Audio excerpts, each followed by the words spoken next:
lagay lang tayo ng butter, guys. Dito natin ipiprito yung ating breast.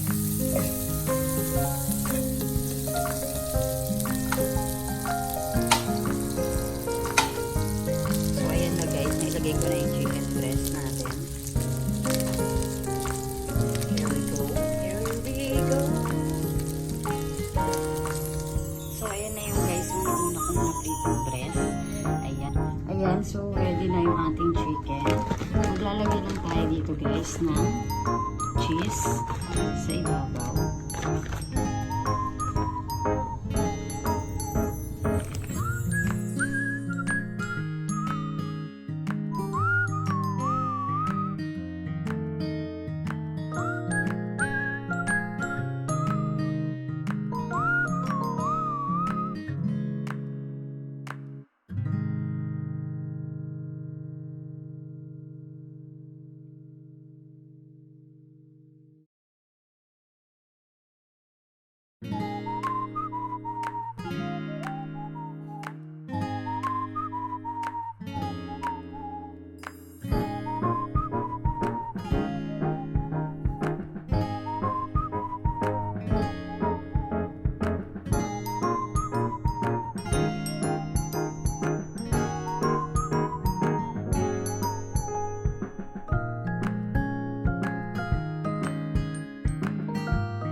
So, okay na. Na-prito ko na yung ating chicken breast. So, lalagyan ko na siya ng tomato sauce. Ayan. Let's see kung anong kakalabasan nito, guys. Sana kumain si daddy nito. Ayan.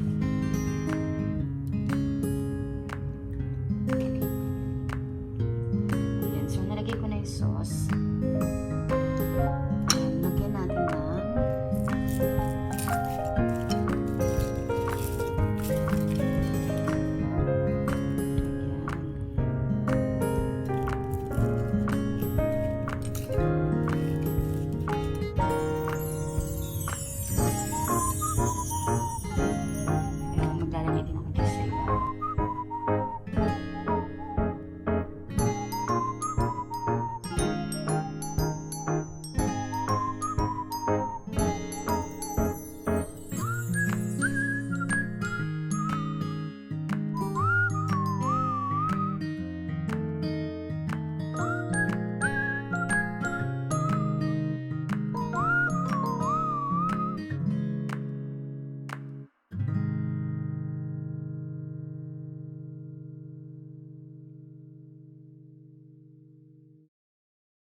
Ayan guys, nasa oven na siya.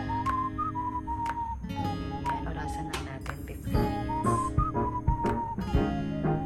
So mag-ready lang tayo ng 1 pot. Then lagay natin yung butter.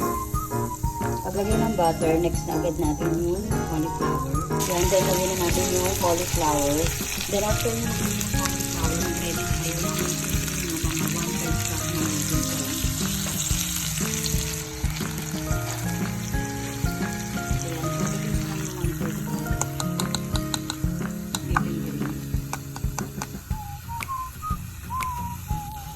then imamash lang natin siya.